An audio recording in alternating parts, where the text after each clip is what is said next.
Guleesh. There was once a boy in the county Mayo. Guleesh was his name. There was the finest rath a little way off from the gable of the house, and he was often in the habit of seating himself on the fine grass bank that was running round it.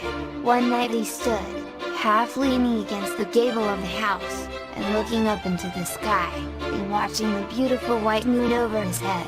After he had been standing that way for a couple of hours, he said to himself, "My bitter grief that I am not gone away out of this place altogether. I'd sooner be any place in the world than here." "Ah, it's well for you, white moon," says he.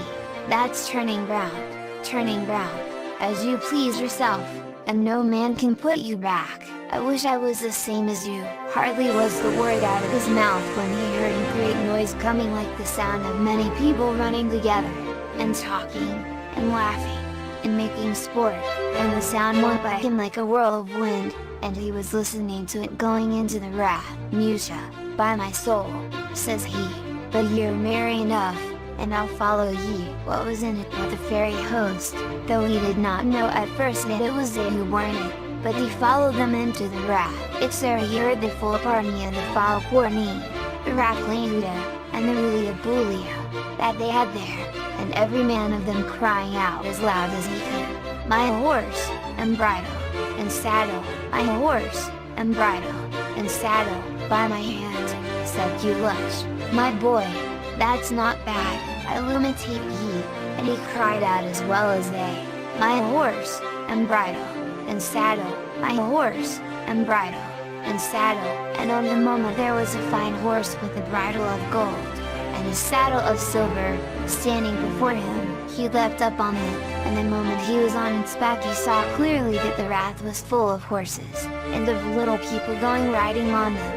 Said a man of them to him, "Are you coming with us tonight, Guleesh?" "I am surely," said Guleesh. "If you are, come along," said the little man, and out they went all together, riding like the wind, faster than the fastest horse ever you saw hunting, and faster than the fox and the hounds at his tail.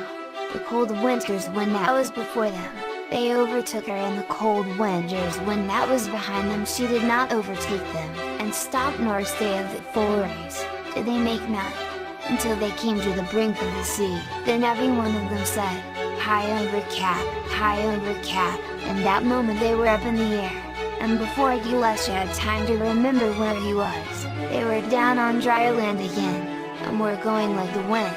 At last they stood still, and the man of them said to Guleesh, "Guleesh, do you know where you are now?" "Not a know," says Guleesh. "You're in France, Guleesh," said he.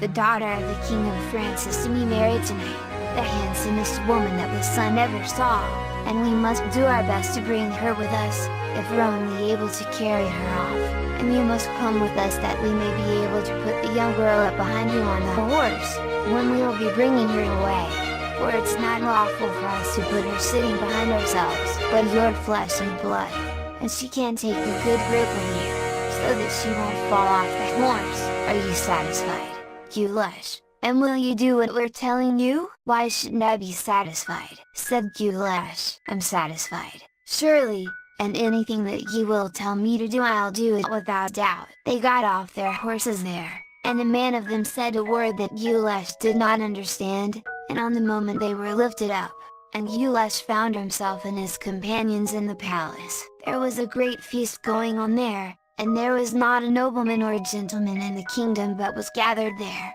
dressed in silk and satin, and gold and silver, and the night was as bright as the day with all the lamps and candles that were lit, and Guleesh had to shut his two eyes at the brightness. When he opened them again and looked from him, he thought he never saw anything as fine as all he saw there. There were 100 tables spread out, and they're full of meat and drink on each table of them, flesh meat, and cakes and sweetmeats, and wine and ale, and every drink that ever a man saw. The musicians were at the two ends of the hall, and they were playing the sweetest music that ever a man's ear